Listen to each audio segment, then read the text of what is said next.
This photo shows you what the bower looked like on the morning of the 22nd of April. Unfortunately, I don't have film to show how it was destroyed on the morning of the 24th.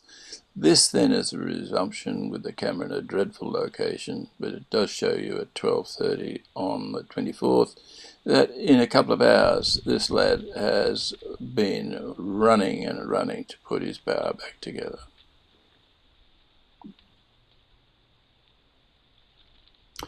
The sun prevented pictures before or after this.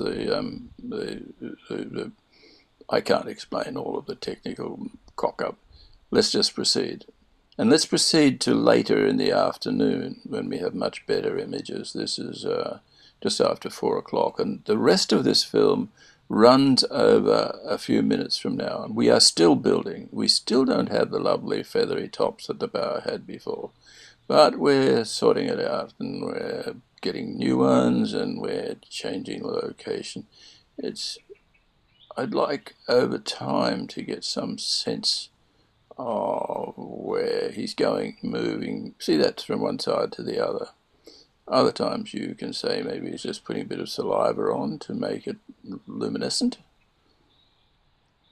But there are a lot of other judgments going on. We should try and see if his blue objects get moved about in the course of this too.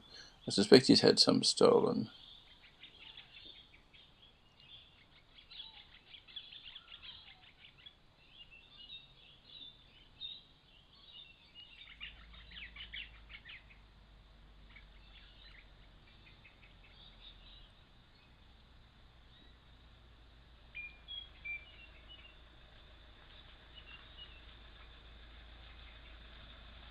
You can see I've moved the camera in closer.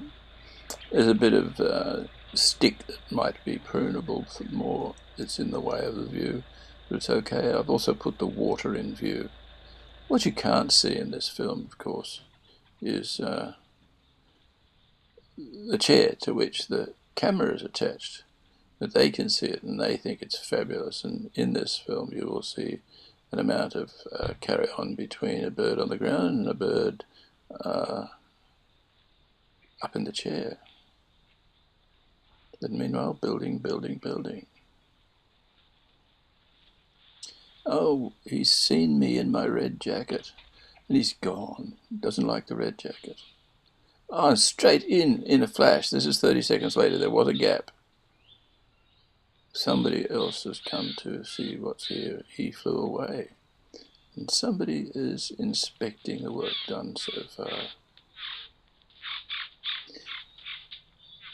And we've come to see. Now, just to recapitulate, birds of this colour can be male or female juveniles, or intersex juveniles, or whatever they might be. They can also be adult females, although I've seen one report which suggests that adult females should have dark beaks, and I just saw a pale beak. But nonetheless, we're going to do a dance for this person who's in there admiring or working on the bower.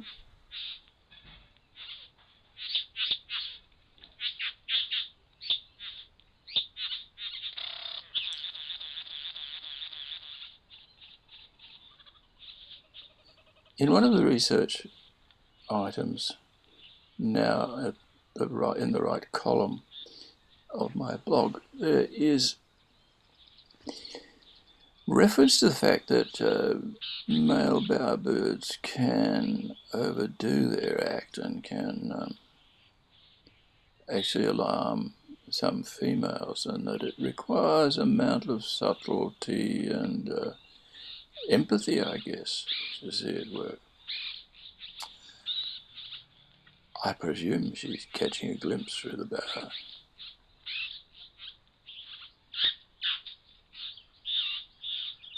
But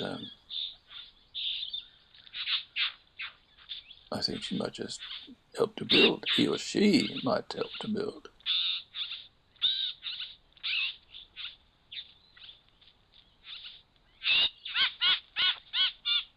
We've rolled over another cliff, and still we see this bird working on the bower.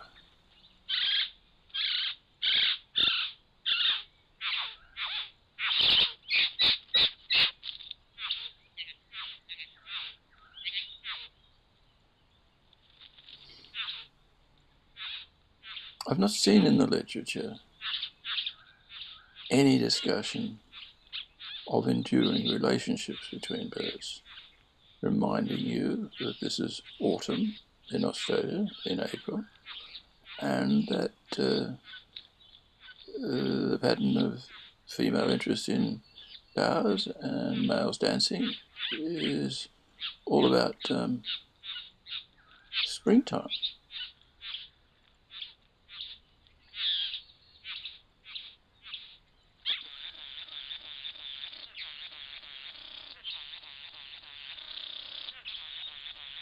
I also come to realize that if you're dancing about like that, you probably have a preference for being seen in profile, maybe because that's your best look, but also if you were to face somebody, like another bowerbird, front on, wearing a blue bottle top like that, you wouldn't see anybody.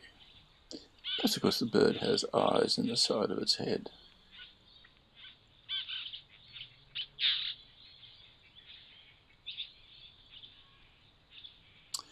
I'm putting this voiceover on here with the sound turned off, so it's not doubled up. Perhaps I could use headphones to solve the problem. So I don't know exactly. My remarks are not timed to fit in with all the chatter. Green went away and green came back.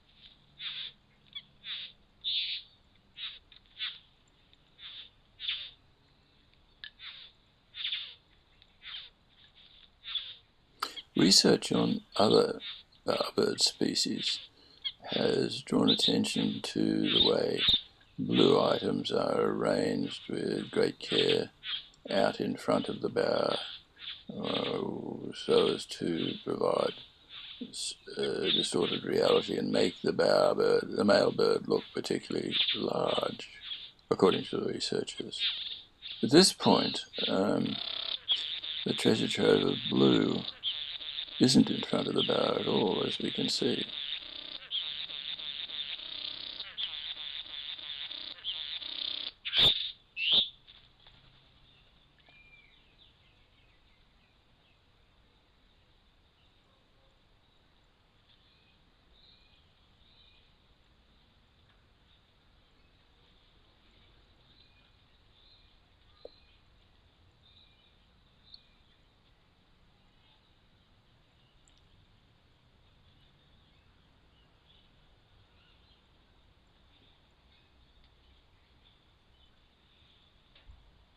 That was clearly a swipe of saliva on that stick.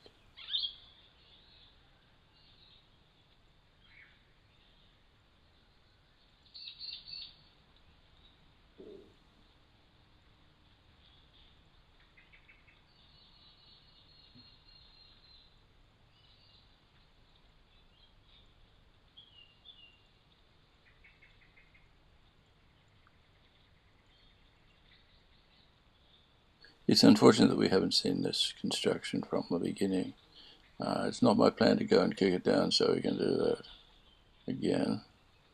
But I have the impression that it is begun with stronger, thicker sticks, which seem to be there at 12:30, and we go on to add lighter and in some cases taller sticks.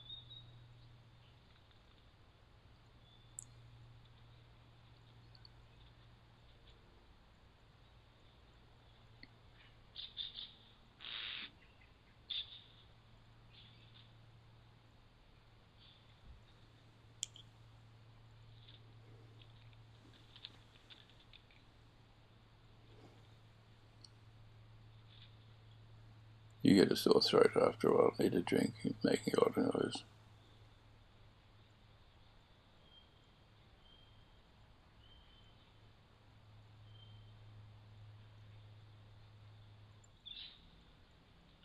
Back to work.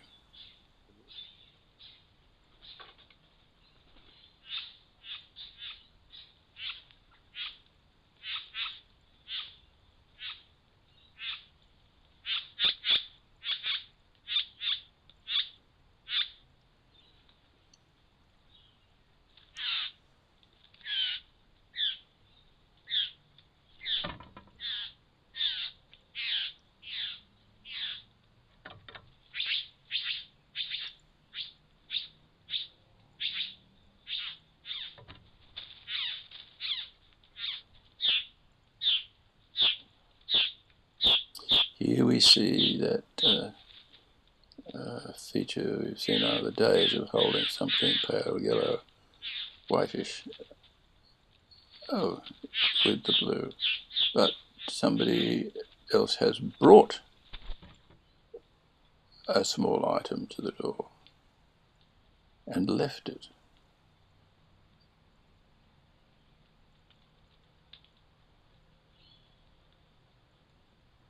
Brought it as a gift, or left it and fled because suddenly unsure what to do.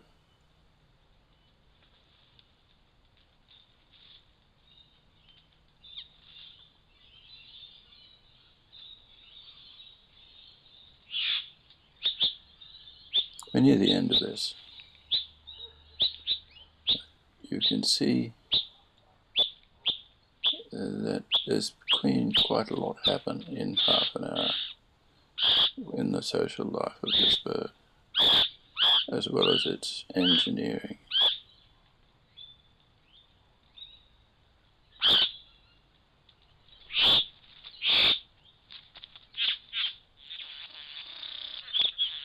And here again, the green bird is helping with the building.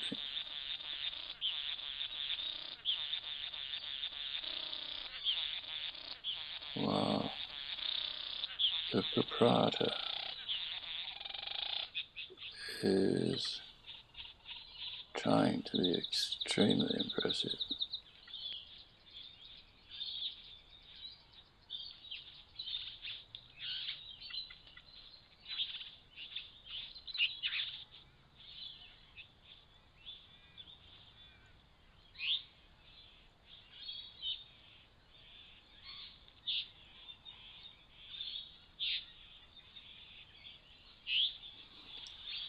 Well, that's the point at which to end the day, I think.